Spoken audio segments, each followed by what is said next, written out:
So we are continuing with the study of Pirqe Abot. I hope everybody is enjoying their pizza. It definitely looks good. Yes.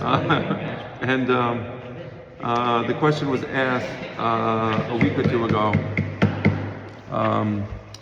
What's the reason that we study Pirqe Abot during the days of the Omer?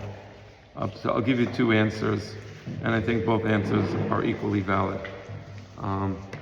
The first answer is that, of course, Shavuot is the holiday of Matan Torah, where we receive the Torah. And the idea is that Derech Eres Kadma la Torah. Before a person can be worthy of receiving the Torah, he has to have proper behavior.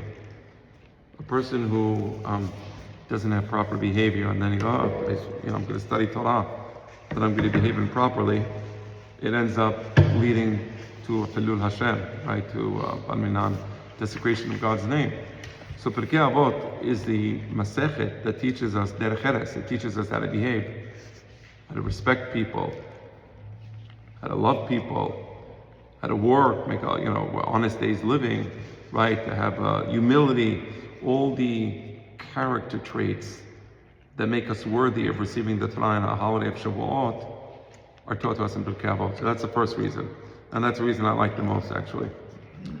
There's another reason, which is more Kabbalistic, and it's as follows. On Pesach, when we start counting the Omer, that night, that's the night when they harvested the first barley in the land of Israel. And they brought from the first barley to the Bet HaMikdash, and they brought a korban. And then you count 50 days, 1 day to the Omer, 2 days to the Omer, and so on. Right? Talking about the Omer, it's actually time to count the Omer. So with your permission, I'm just going to pause and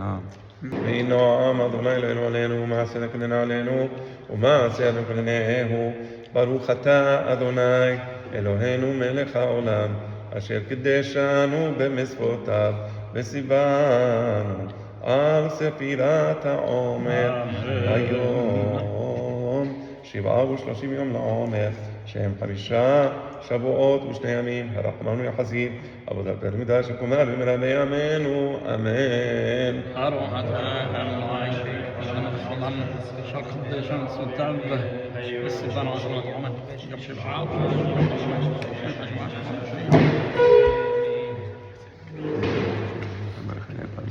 So they would bring the Korban HaOmer, which is a Korban that they brought in the Bet HaMikdash of the first barley, and then they would count 50 days. So 50 days, today is the first day to the Omer, meaning this is the day that they brought the Korban HaOmer, the second day, a day later, and so on. On Chag HaShavuot, they would bring a Korban that was bread, but it was bread made from the first wheat. Right? The wheat grows later than the barley. The barley comes out around Pesach. The wheat comes out a little later. So they would bring the first wheat. They would make the bread out of the wheat, and they would bring the korban sheteh halechem in the Bet HaMikdash on Shavuot. So you're counting 50 days from the korban of barley, right, to the korban of wheat. So what does that mean? So the idea is that barley is a more gross, coarse food. Animals eat barley, right? Wheat is a more elevated form of food, resembling, or rather symbolizing humanity, right? So humanity is a higher level, of course, than the animals, because we created B'Tselem Elohim. So you see the elevation from the moment we left Egypt, when we were slaves, and we were at a low spiritual level, and that's symbolized by the barley. And then you have the wheat, which symbolizes a higher spiritual level of humanity. It's a more fine flour you make from wheat, and the bread comes out fluffy or nicer. Now, there's 7 weeks, and the 7 weeks of the Omer, they symbolize the transition from purity to impurity, because, for example, a woman, when she's impure, she counts 7 days. So each day she's closer and closer and closer, and then on the 7th day she's pure, she makes the vilah, and then she can be with her husband. So similarly, when we left Egypt, we were at that low spiritual state symbolized by the barley. And then we have 7 weeks, and each week we become higher and higher and higher in Kedusha. And then eventually we receive the Torah in Chag HaShavuot. So Pirqe Abot it's a book that really enables us to make that pivot from the more gross form of humanity, where you're selfish, where you're doing things for yourself, or it's about food, or it's about other physical pleasures. And Pirqe Abot says stop. Make yourself into a human being. Pirqe Abot really teaches us what it means to be a human being. So you see there the elevation over the course of the 7 weeks. In order to elevate ourselves, we study the Pirqe Abot, and that Pirqe Abot helps us to reach the point where we can receive the Torah. So the two answers are clearly related, right? In the second answer, I gave you more of the Kabbalistic perspective. In the first answer, I gave you more of the Peshat, right? But they're both parallel. So that's why we started Pirqe Abot always between Pesach and Shavuot. That was a custom. Yeah. Great. I'm going to give you a third answer, and that's also, and there's some validity to what I'm saying. So normally you pray Mincha. It's Israel. You pray Mincha, and then you pray Arvit. You pray Arvit a little before sunset, right?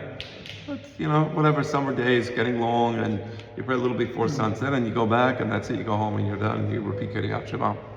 So the idea was that between Mincha and Arvit, they would study Pirqe Avot. They would have a long class, like a 30, 40-minute class, so that by the time they start Arvit, it would be time to count the Omer. You understand the idea? So because of the class on Pirqe Avot, now when you pray Arvit, okay, so you're extending the prayers, because now there's like a 30-minute thing between Mincha and Arvit, which normally you wouldn't have. So you're studying Pirqe Avot, and then when you pray Arvit, you can count the Omer. You understand? So those are the three reasons that we study Pirqe Avot. All right? Very good. Thank you. Of course. And now I didn't want to just give a quick answer, because I really thought I think it's a good question, and it was worthy of a good answer. All right. All right. So we're Perek Dalet. We're in the 4th chapter of Pirqe Avot. I'll give you the page number in a moment. If you look at page 34. 34? 34, yes. Okay. All right. Ben Azai Omer. So page 34, and we're now in the generation of Rabbi Akiva, and Rabbi Akiva, he had two colleagues. One was Ben Zoma. We studied his words last week. The other was Ben Azai, and then there was another colleague who was called Elisha Acher. These four people, they entered the Pardes. They entered that heavenly abode. Literally, the Pardes literally means an orchard, but we're not dealing with a regular orchard. We're dealing with something spiritual, right? Yarad Dodi Legano, right? We say in Shir Hashirim, we speak about the Pardes a lot. A lot of the symbolism in Shir Hashirim is actually symbolism for that mystical heavenly abode, which is a Pardes, right? Right, so that's Shir Hashirim. If now when you pay attention to Shir Hashirim Friday night, you'll see what I'm talking about. Okay. Shelachani Pardes Rimonim, right? He sent me these beautiful pomegranates that came from an orchard, right? So that's all related. So these four Chachamim, Rabbi Akiva, Ben Zoma, Ben Azai, and Elisha Acher, they entered the Pardes. They entered this heavenly abode. And only Rabbi Akiva was able to survive the experience. Ben Zoma got Kises Banetiot, he caused damage. Ben Azai himself was damaged, Nikka. Elisha Acher, he became a kofer, right? Rabbi Akiva, he came out. Okay, so that's these four groups of Chachamim.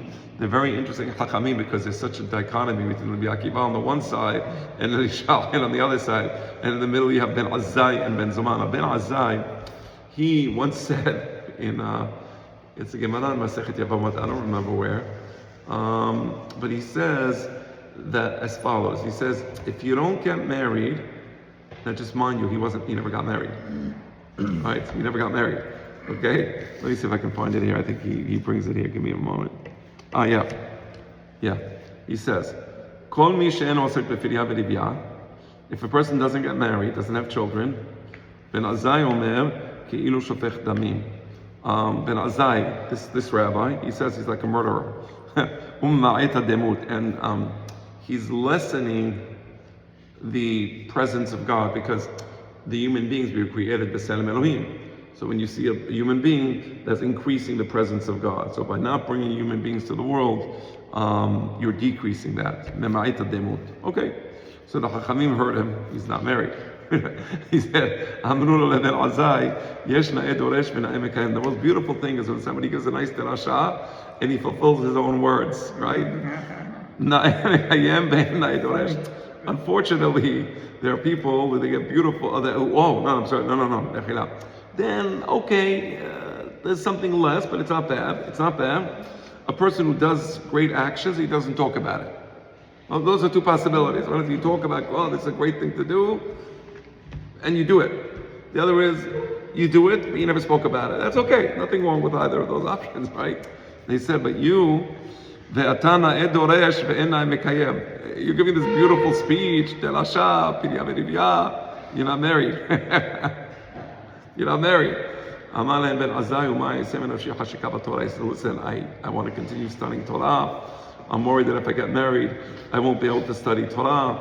So, okay, so what happened? He says, let other people deal with it. I want to study. All right, it's not the halakha. The halakha is you have to get married. But I love the honesty of the Gemara. He didn't want to get married, and he was honest about it. He didn't make right? He was honest. I can't. I don't want to do it. I don't want the wajaras. I don't want to deal with the wife. I don't want to deal with children. I want to study Torah. I'm enjoying it. Leave me alone. Okay. But he was honest, at least. He was honest, and he said that really a person should get married and should make Pirqe Abot. I think Donald Trump said something about people having a lot of children recently, and people got angry at him, and they said that he wants to turn the woman, I think, into the handmaiden tale, some story about women who are oppressed by their men. Okay. I mean, I think children are beautiful, and I think nothing brings more joy to a father and to a mother than beautiful babies and beautiful children. But okay, to each their own, I guess. And I just want to say that I am okay with people like this not having children. I'm okay with that. What was it again? No, that's okay. The monks in Tibet, they don't have children. And they've been doing that for generation upon generation. Okay, let's continue. Man, I'll tell you, you people, you're liven it up. Wait, can we get a few drinks? Oh, that's it. All right. Now we're talking. Anyway, so that's Pirqe Abot. But let's look at the words he said. So he says, so there's a person, you come to a person, have a very big mitzvah, there's a sick person, and we're raising money, and everybody gives a huge mitzvah. There's a sick person who needs an operation, everybody gives, everyone wants to join the mitzvah, and that's a beautiful thing. He says, the truth is, also when you have the opportunity to do a small mitzvah, do it. Don't walk away from the mitzvah. Don't go away. Typo here on this one. Okay. What do you have? I just have Heberas wa Miswak Allah. وبوريح من عبادة. شيخ مسواك غير مسواك. Oh, yeah, okay. No, so it's a different nosach. It's fine. Yeah, you're right. So, but the point being, Heberas wa Miswak Allah kebachamura means that. So you see a simple mitzvah, whatever, it's not a big deal. I was once walking with my father many decades ago on Ocean Park. We used to walk by the Torah, go for a walk. We used to be discussing Divrei Torah, and there was somebody from the synagogue from the Torah. Mikey, you definitely knew him, and he lived in the apartment building right next to the Torah, and he was taking some chairs out. He was going to have a farach in his house on Shabbat, so he was taking chairs from the truck, and he was an older man. So my father immediately told me, go, do it. I said, we're discussing Divrei Torah, you're going to stop Divrei. He says, you're right, Divrei Torah is hamur, and this is Misvah Kala, and I'll go run and do the Misvah, even though it's a Misvah Kala, because you're supposed to run to do Misvah Kalot. That's the idea. Very nice. So, so I did that, and we helped him. And Misvah Kala, okay, what's the big deal? He's going to take the chairs upstairs, let him take it upstairs. It's not the end of the world, No. When you have opportunities, in life, the opportunities to do mitzvot kalot are far more numerous than the opportunities to do mitzvot hamurot. right? And when you do mitzvot kalot, you, Rambam says, we don't realize the effect that doing a mitzvah has on our neshama, because we're not aware of it. So our neshama has certain defects and certain faults, and the Kabbalistic rabbis, they talk about zohamat and nachash.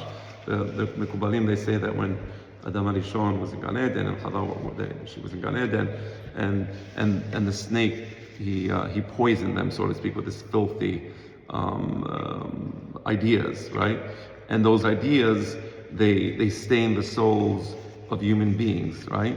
So Rambam says that when you do even a mitzvah kala, you're helping to heal your neshama. Every mitzvah you do, you're healing your neshama, and you're bringing yourself closer to olam haba. Meaning, it's not easy to get to olam haba. I know we say Kol Yisrael Hashem Olam Haba, but the truth, it's not easy. There's a lot of different levels, and there's a lot of different stages, and how you get there, and when you finally get there. So the point is, that Rambam says, and this is what's so important, every mitzvah helps you. Never overlook a mitzvah and say, it's nothing, it's not a big deal, I'll just overlook it.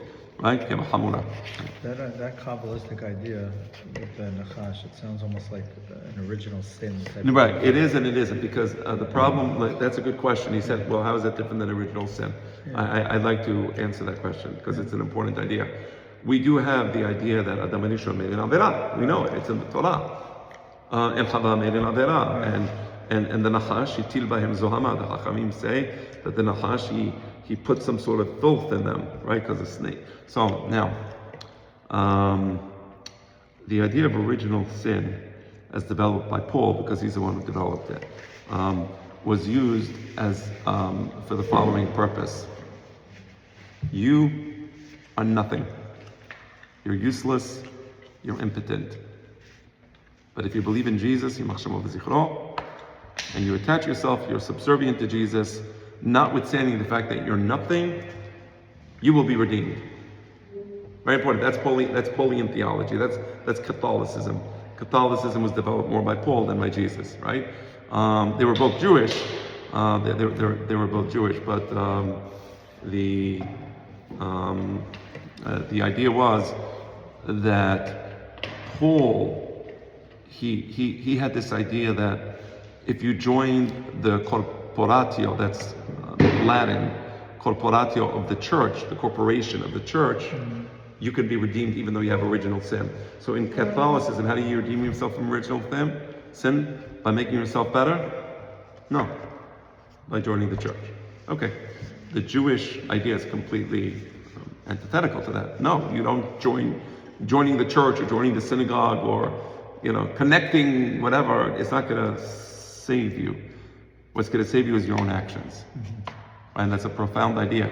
So we believe in personal responsibility. Right? And you can only save yourself by making yourself a better person. And that's the idea here. That's why the Christians, they were into the idea of love, and the mitzvot, they got rid of the mitzvot, right? But not us. We obviously, yeah. All right. So then when you said like Kol Yisrael gets Chelak Olam Haba, it's not an entitlement, it's more an opportunity. It's an opportunity, and more than that. Equal opportunity. Exactly, and a person can mess it up.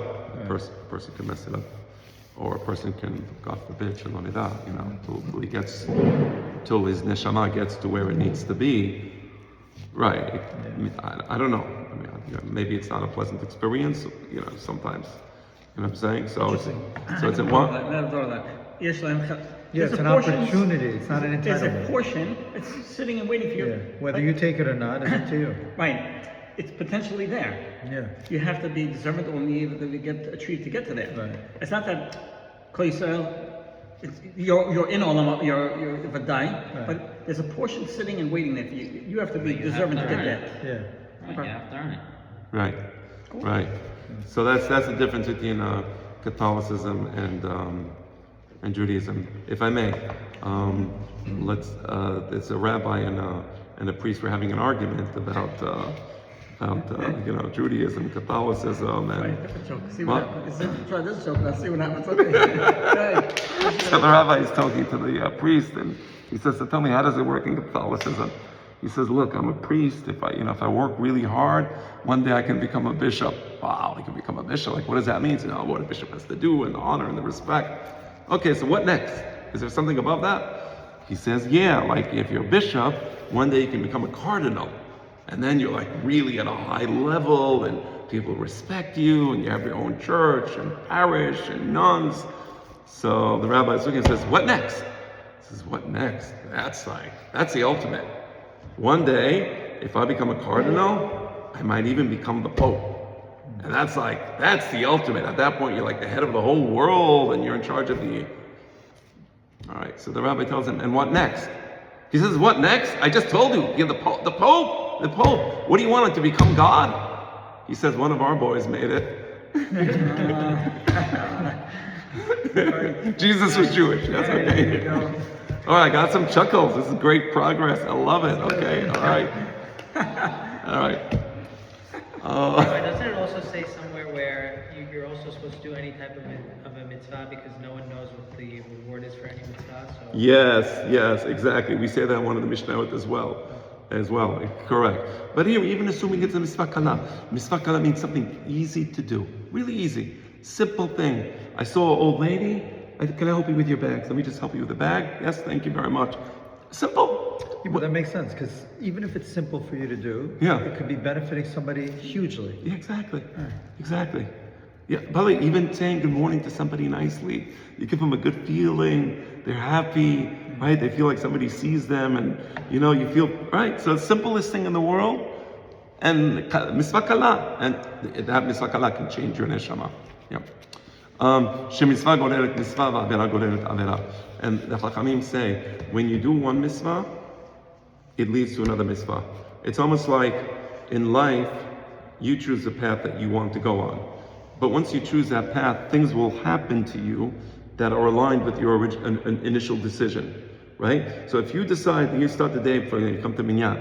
You come to Minyan, you put on tefillin, you say Kiryat Shema, you pray b'Minyan, you answer Amen. That's going to lead to a whole chain of events where you're going to be on a path leading to good places, leading to potential additional mitzvot. And the other way around, bar minan, if a person does avonot, God forbid, he does a small avon, nothing serious, one avon leads to another avon. Shesacham mitzvah, you know what the best reward for the mitzvot are? Oh, sachar, we want to get to olam haba. You know what the real reward for the mitzvah is? You just improved your neshama. You did something good for your neshama. You got to get another mitzvah to do something even better for your neshama. Right? So it leads to a whole chain of events. Uschal avera, you know what the punishment for a sin is? You got to get another avera. Right? It's like, you can't just be, there's no stability. There's no like, in life, you're not, you know what it's like?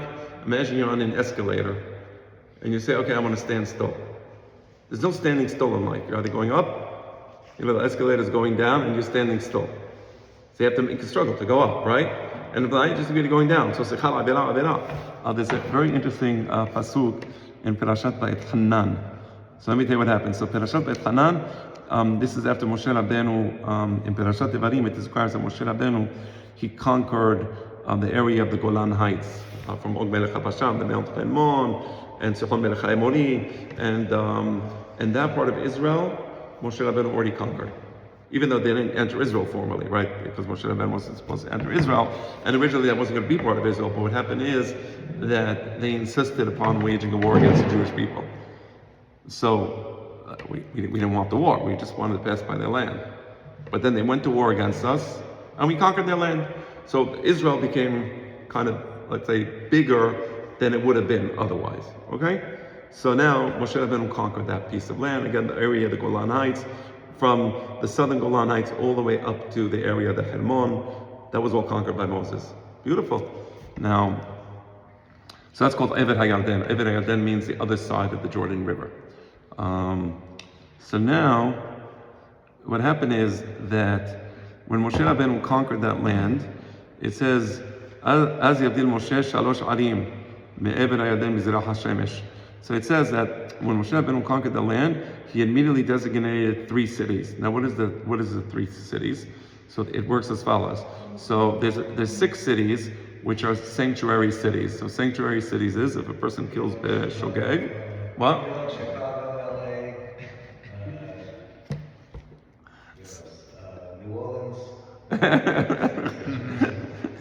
Did you say Seattle? I didn't hear that one. Oh, you said, okay, all right.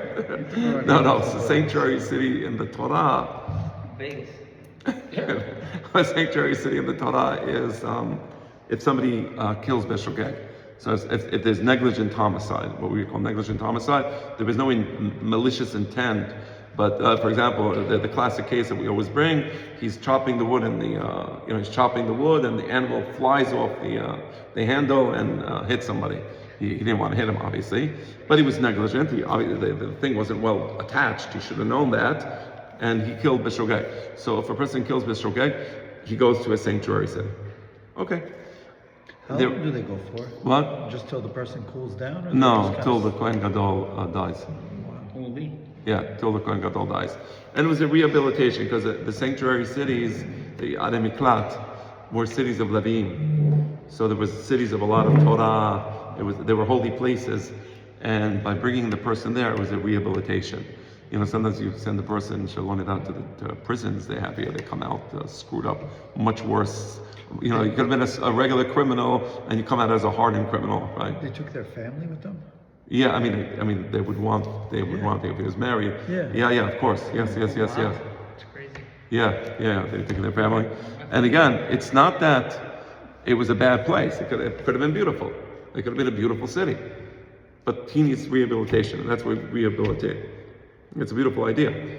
So anyway. Yeah, so it's not a prison. It's just another city with Levim. Okay. Right, no, So a beautiful city with exile. living, a beautiful city with living Different area. with a lot of Batei Midrash and a lot of Torah, right? All right. Go to Wisconsin. Tell me how nice it is. Isn't it supposed to protect them from the family that just in case? Exactly. So if he doesn't go to the In Miklat and the Goel Hadam, the family of the deceased want to take revenge against him, they're allowed to. All right. So Is it only till he gets there, and then what if he leaves and he? no, he can't leave. If So he they leaves can early- take revenge forever? Yeah, they can kill him until the Kohen Gadol dies. Yeah. Right, but once he's in the sanctuary city, he's safe. So, it's an interesting idea. But okay, getting back to the point about Moshe Rabbeinu. So now, the halacha is that when the Jewish people entered the land of Israel, there was a mitzvah aseh deoraita to set up the Arei Miklat, the 3 Arei Miklat in Israel, right? And there's a mitzvah aseh to set up 3 Arei Miklat in the area of Transjordan. Now the point is that Moshe Rabbeinu set up those 3 Arei Miklat. The Chachamim ask why. Those 3 Arei Miklat are not functional until the 3 Arei Miklat in Israel are set up. So by setting up the 3 Arei Miklat in Transjordan, before the 3 Arei Miklat was set up in Israel, it was redundant. You understand the point? So the question is, so why did he do it? Like, why do it? So they say, from here we learn that Moshe Rabbeinu had the opportunity to make the mitzvah of setting up 3 Arei Miklat in the Jordan area, even though it was premature and even though it was not functional. He insisted upon doing it, and because he wanted to do the mitzvah. He wanted to get the mitzvah. That's a very light mitzvah. I mean, if Moshe Rabbeinu, what's the mitzvah of setting up 3 Arei Miklat? You're Moses. You were in Mount Sinai, 40 days and 40 nights, 3 times in a row, 120 days and 120 nights. And for you, it's a big deal to set up 3 Arei Miklat? So the answer is yes. So here we see how important it is that if you have a mitzvah and you can do a mitzvah, do it. Sometimes people say Birkat HaMazon.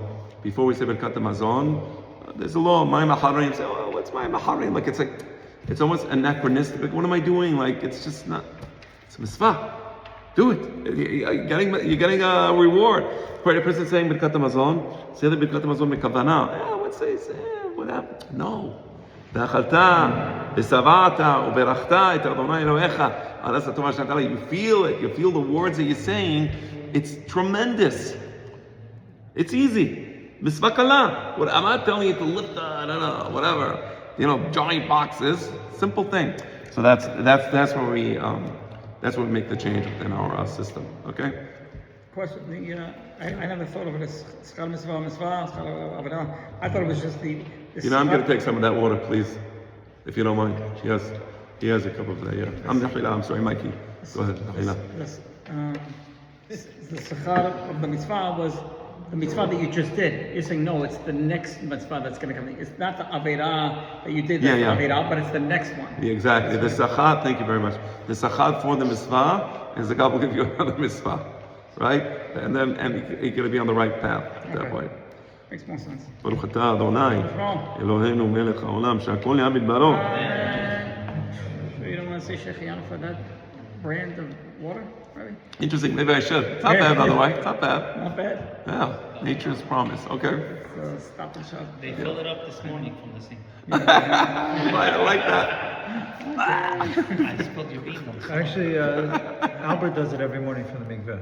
Oh, yeah, I see. He takes it out. Okay, very good. Don't be. All right, all right. Boy, you So let's continue. All right, tough crowd tonight, but I'll try to hang in there. All right. All right, why, oh man. All right. Another saying of Ben Azai, Al tehi baz lechol adam. Be careful not to disrespect anyone. Right? Al tehi maflik lechol davar. And don't look at the world and say, this is redundant, this is meaningless, this is useless. She'en lecha adam she'en lo sha'ah. There's no such thing as a person who doesn't have a moment which is his. Meaning, let me give you an obvious example and then a less obvious example. So the obvious example is, you see a young child and like you're gonna disrespect him, whatever. That would be a mistake because that young child is gonna be older one day. And if you don't treat him properly when he's young, maybe when he's older, you don't know who he's gonna be. Maybe he'll be an important person, I don't know, influential, right? So like in your mind, you're like, like this child, nothing. No, respect everyone. You never know what's gonna happen to this individual.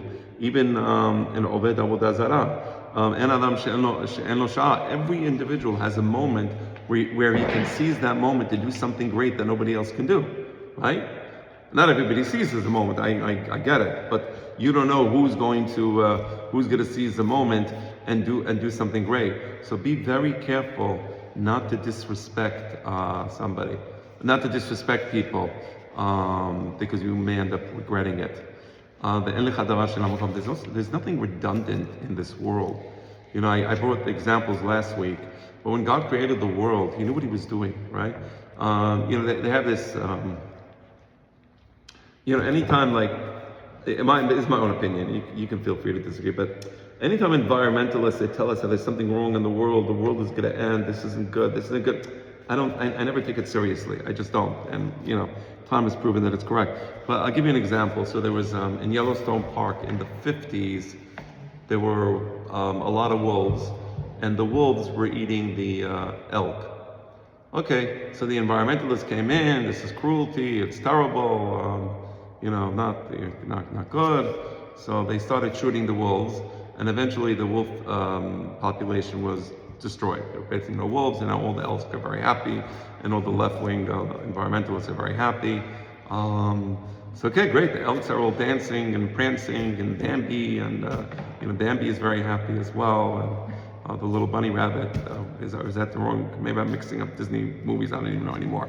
I think the bunny rabbit is from Snow White, but okay, you got the idea, everybody's like very happy, this is so wonderful. We got rid of the mean wolves. So what happened is that with the passage of time, and not too much time, the elk population started eating all the vegetation. And they started eating the trees. And the tree population dwindled and the vegetation also dwindled. Now what happened is a lot of animals relied on those trees and that vegetation to live in.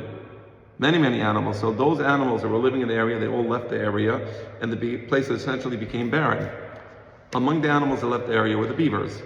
And because the beavers left the area, the trajectory of the river changed, and the original banks of the river were basically collapsed, because the beavers play a very important role in making sure that the path of the river is actually, if I may use the word, environmentally friendly and correct.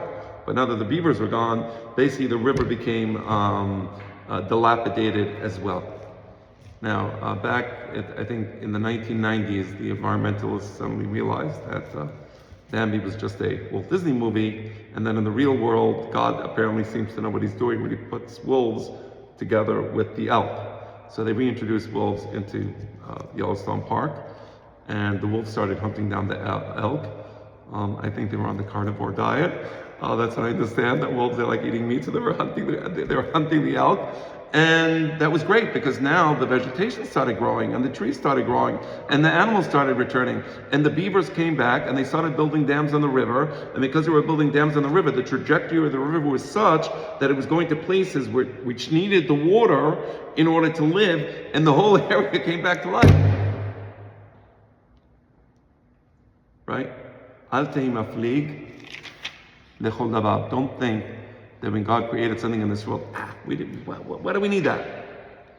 He knew what he was doing. You see? Really important stuff. Who would think that reintroducing wolves into Yellowstone Park would change the trajectory of the river? That's like a crazy statement, right? Well, that's exactly what happened. It's unbelievable. All right. And I'm not saying that man doesn't play a role in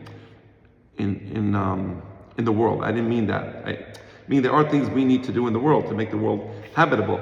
All I'm saying is, don't think that God created things in the world that don't belong in the world. That's what I'm saying. But there are things we need to do to make things better. So that's important. All right, I give an example. Forests. The forest, you need to chop down some trees because if there's too many trees, then you have LA 2025. When did that was great? 2024, those crazy forest fires because they refused to chop down trees. Okay, so I'm not saying that you shouldn't do anything, but the point is, there's nothing redundant in the world. That's the point. There's nothing redundant in the world. God knew what he did when he created the world. Okay. When it says al tibaz l'chol adam, I'm thinking it was al tibazeh l'chol adam, or just the lashon. It sounds like on the subject that don't be a bazui yourself, l'chol adam. Yeah. It's the subject. I'm just trying to al tibaz. I don't know. I'm wrong. Al tevazeh kol adam, al teibaz. Even no, because it's even more than that. If it said al tevazeh kol adam, means don't spit at him. Don't. Al tehibaz, even in your mind. Okay. Al tehibaz. Oh, that person. You understand the state of mind? It's a state of mind. Even in your mind. I really believe in this, by the way. I strongly believe. I strongly believe in this. I give you an example. I lived in Israel. And as you know, there's Chilonim, and these are people, many of these Chilonim, they receive zero Jewish education, like literally zero. Who are they? People, secularist Jews. And it's not their fault, they're victims, okay, but that's the way it is. So, like a lot of the religion, not all of them, but among some circles of the ultra-religious, there's like a contemptuous attitude towards the secularists, right? And I never had this contemptuous attitude. I always felt bad that they were not getting the opportunities that I was given, but to have contempt for them, never. So once, when I still lived in Israel, and Joey was in the army, already from back then, and his commander, they had this thing where they would visit the soldier's house to make sure that everything is okay at home. It was really nice. So he came to the house. It was like very sweet, a complete Chiloni. And I had in my house, I had a Bet Midrash, like a real synagogue in the basement, like with Aron HaKodesh and Teva and everything. Okay, Sefer Torah. So I tell them, I want to show you what I have downstairs. A complete Chiloni. I don't even know if he ever entered a synagogue in his life. Could be he never did. So I took him downstairs and I showed him the Aron HaKodesh, and I was talking about the Sefer Torah. And I said, this is a book of Tehillim. You want to read a chapter of Tehillim? You're in a synagogue. It's a mitzvah. Would you like to do that? And he looked at me and he said, wasn't that written by King David? I said, yes. And he was like, wow. He was excited. So he read a chapter of Tehillim together. Right? When you have contempt for people, you might be missing out on something beautiful. I'm not saying it's always going to be the case. There's a case where it's not the case, right? But you'll be surprised sometimes. There's something, I felt a certain special nitzots in that person's neshama, Which chapter of Tehillim did you read? Something to do with war. I figured he would appreciate that because he was a commander and he was like, he was telling me what to do. I said, let's read something, and that's how I got it. I said, let's read something. He really liked it, yeah. All right. Yeah. אלה ברכב ואלה בסוסים, אנחנו בשם אדוני אלינו נזכיר, המה קראו ונפלו. Right. Okay. All right. Yes, I think we can. Yeah, I guess we can stop here. Let's make sense. All right. Makes sense, okay. Yeah, I don't know. I mean, the next Mishnah will be about 10-15 minutes. I don't want to. What's that? The next Mishnah will take about 10. Takes a long time? Yeah, 10 to 15 minutes. So let's No stop problem, here. all right. All right. All right. So, all right.